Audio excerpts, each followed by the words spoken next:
It's goody YTBC. It's good fight fans, boxing heads around the world. B Marsh with another boxing video. You already know what time it is, man. You already know who I'm about to go in on. You could already see from the footage, man. This guy from Kazakhstan, Gennady Golovkin, man. You know, this is a guy that I've been meaning to make this video, word is bond. I've been meaning to do this, man, I've been meaning to do this for a while, you know what I mean? Been meaning to make a video of this guy, drinking that duck sauce and having duck sauce in his cereal and all that. You know, this guy's a habitual ducker, man, and it's apparent, you know what I mean? Look at this fight he had here with the man Gabe Rosado. Gabe Rosado's a career 154 guy. Okay, and Gabe Rosado put hands on that man, you know what I mean? It wasn't a cakewalk for Triple G. Look at another guy we have here, another career 154 guy, and which was actually my favorite knockout of Triple G on Triple G's resume. This was my favorite knockout, the body shot. But again, like I said, another 154 pounder, okay? Now, the reason I'm making this video now, even though I was kind of reluctant, man, because I don't believe nothing Cannoli and Golden Boy say, man. I can't believe nothing that come out of that pipehead, that cokehead De La Hoya's mouth, you know what I'm saying? You know, the man De La Hoya, man, I mean, really and truly, man, the man was in rehab. The man was a cokehead. The man, you know, is a transgender cross-dresser. So, you know, I can't really take this man's word for face value, you know what I mean? But apparently, I know everybody heard after the man Cannoli got rid of Liam Smith. They said that this man Triple G is ducking him. They said they've offered this guy at least 3 times what he's made in his career, you know what I mean? And so far, I think, about if I'm not mistaken, Triple G's biggest payday was his last fight in the UK. Look at this man getting tagged by Curtis Stevens. But his biggest payday was in the UK against Kell Brook. You know what I mean? I think both of them made $5 million. I said, I don't know if it was in pounds or dollars. I'd assume it's in dollars, man, because if it's in pounds, man, that's a lot of money. You dig? You check actually this fight right here on the screen. I was live in the building for that. I think that was Triple G's. Was it his first fight in the big house, not the little room at MSG? I think that was his first big fight at Madison Square Garden in the big house where the Knicks play. You know what I mean? Oh Lord, he caught him there, then he got caught with a counter, and that joint ended it. You know what I'm saying? And you check it. What you call it? The man Triple G, in my opinion, you know, his management and them, they say that the man Triple G is being ducked by everybody, right? But there have been numerous people who've called him out. Numerous people who wanted that fight with Triple G. And what I think of is the man Landy Lara. Lara's been calling him out since 2014, maybe 2015, maybe. He's been calling him out for well over a year. But this guy Triple G never responds to Lara. Lara be, you know, pulling his whole car, calling his bluff on Twitter. He ats him, he mentions him in his Gennady Golovkin's Twitter handle. The man never responds, okay? Now, you know, Triple G's management, Loeffler and Abel Sanchez, habitual liars they are. They always say, oh, the man Landy Lara is not a draw. He don't sell no seats. The guy's boring. They tried to say the same thing about Andre Ward. Well, I always ask the question, so who is Willie Monroe? Is Willie Monroe a household name? Is he known? Is he a draw? I don't think so. Nobody knows this guy. This guy, his biggest stage up until that time, I'm talking about Willie Monroe, up until the time he fought Triple G, was winning a Boxino tournament on ESPN, Friday Night Fights. And this is the guy Triple G picked out of the litter, and picked this man up and said, yeah, I'm going to fight Willie Monroe. And, you know, his fans had no problem with that.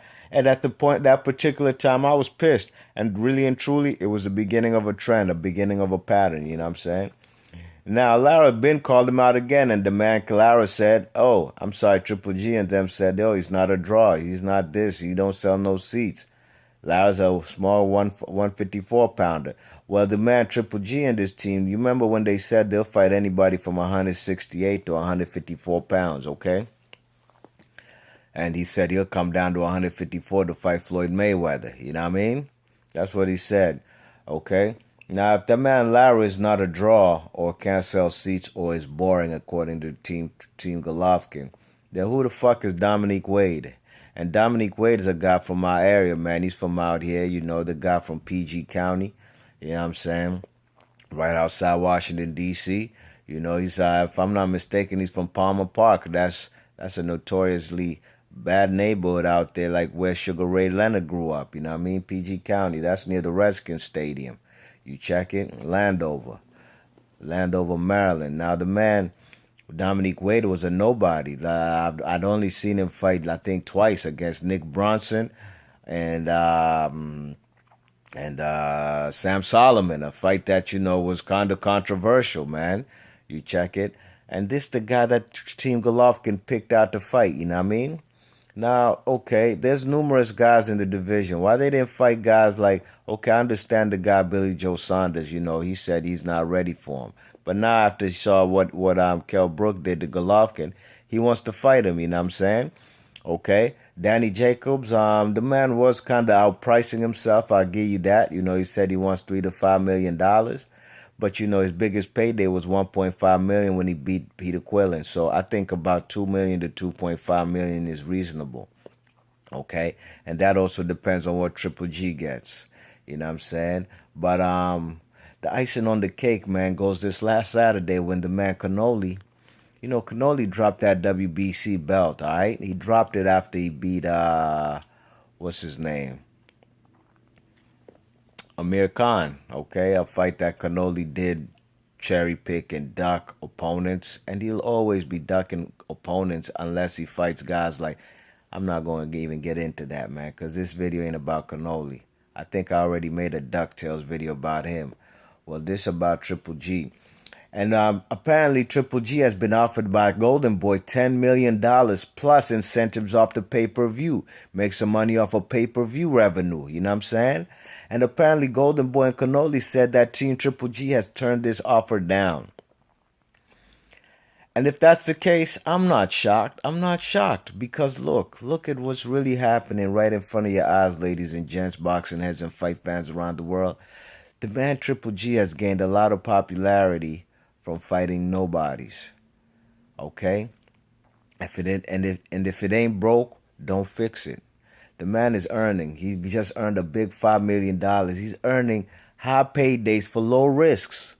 All right, now a fight with Cannoli is a high payday, sure, but it's a risk. All right, because if he does happen to lose that fight, man, his big paydays, that's out. They over with, you know what I'm saying? And that Gennady Golovkin mystique will be gone and he'll be thrown out the window, you know what I'm saying? He will no longer be known as this Kazakh guy who's knocking everybody out, and that's what HBO banks on because he's a hype job in my opinion, okay? HBO is basically trying to sell you guys knockouts, all right? And that's what they basing it upon. They say it's the most devastating punch in boxing. Well, I said this on a previous video. There's still guys like Deontay Wilder out there. There's still guys like Richard Comey. There's still guys like what's that guy? Jonathan Guzman. These guys have higher KO ratios than Gennady Golovkin, all right? But they never mention that, you know what I'm saying? They trying to hype this man up, you know what I mean?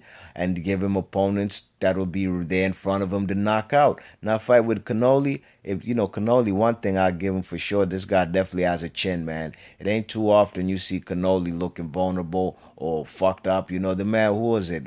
Last time I really seen him hurt really bad was what's his name? What's his name? Miguel Cotto's brother, you know what I mean?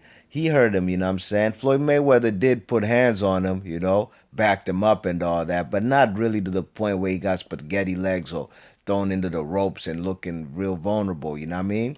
So Cannoli, I'll give him props. The man definitely has a chin. It'll be hard for Triple G to knock him out. That fight more than likely would go the distance. And for Triple G, that ain't gonna cut it because his mystique and aura is based on knocking people out.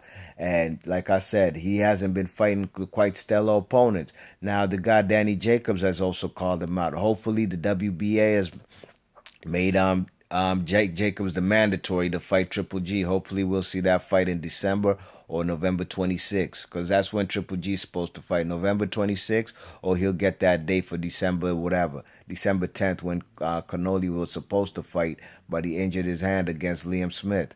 You know what I'm saying? So, in my opinion, the man Triple G is ducking guys. Like I said, I'm not too sure if I can believe Cannoli and Golden Boy, all right? But these guys have not come out and said, I'm talking about Team Golovkin, that those rumors are false. All right, they haven't disputed that they were been offered $10 million plus pay-per-view. Now, why wouldn't Triple G take that money if he ain't never made that in his life? To me, it reminds me of a guy like Darius Michalkowski. He was content with making $1.5 million in Germany, fighting C-class fighters. All right, just like Sven Oki. That's who this guy Triple G's career reminds me of. You know what I mean? I think he took the blueprint from them German guys, because you know Triple G was based out in Germany for a little while. You know what I mean?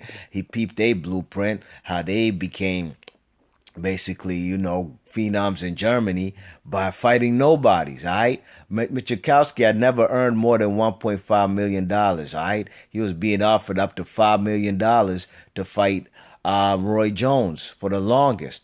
You know what I'm saying? He said he wanted six. They offered him five. He declined. And he said, fuck it, I'll just stay in Germany and fight for my $1.5 million. That's the same route Triple G's taking to me, man. There's nothing changed. Just like Sven Oki, just like Darius Michalkowski. They A-alikes, one of a kind. You know what I mean? Now, the man Triple G, in my opinion, is ducking Lara. Lara will give this man problems, and Triple G ain't even gonna knock him out. That's out. After seeing that fight with Kell Brook, I know he ain't knocking Lara out. You know what I'm saying? Okay. And even if the guy like Kell Brook was probably Triple G size, he probably would have beat him. You know what I mean? Now Cannoli, that's another story. I think the man, if that's the case, if it's true, then he's also ducking Cannoli. You know what I'm saying? But Cannoli and them, I can't really trust them, because these guys are talking about making that fight for September of 2017. Nobody got all that time to waste, man. Nobody got all that time to be waiting until 2017. That's a year from now, ladies and gents, boxing heads and fight fans. That's a year from now. That fight is like ready like last May. You know what I'm saying? That's who Khan should have been. I'm sorry, Cannoli should have fought rather than Khan, you know what I mean? And there's numerous other guys, man, in the division, you know? If he doesn't fight Billy Joe Saunders, Arislandi Lara, or Danny Jacobs in December of 2016, then this guy's ducking. He's ducking the real live competition. You know what I'm saying? And if he doesn't take that fight against Cannoli, man, like I said, nobody's really wants to see that fight next year, a year from now. We ready for it right now. Cinco de Mayo, make it happen. But the man Triple G is a duck. He's ducking opponents. This man is a HBO hype job. It's clear to see. And, when I went to go see that man at MSG a few years ago, that man had momentum, all right? You check it, Cotto had just beat Maravilla for the title, and the man was supposed to be next. Triple G, okay? We seen the man Triple G thinking that, yeah, after he gets through Daniel Gill, then he'll fight Cotto, you know what I'm saying? And I was listening to the boxing voice last night. It's been a long time since I heard it. I've been out the loop, you know what I mean?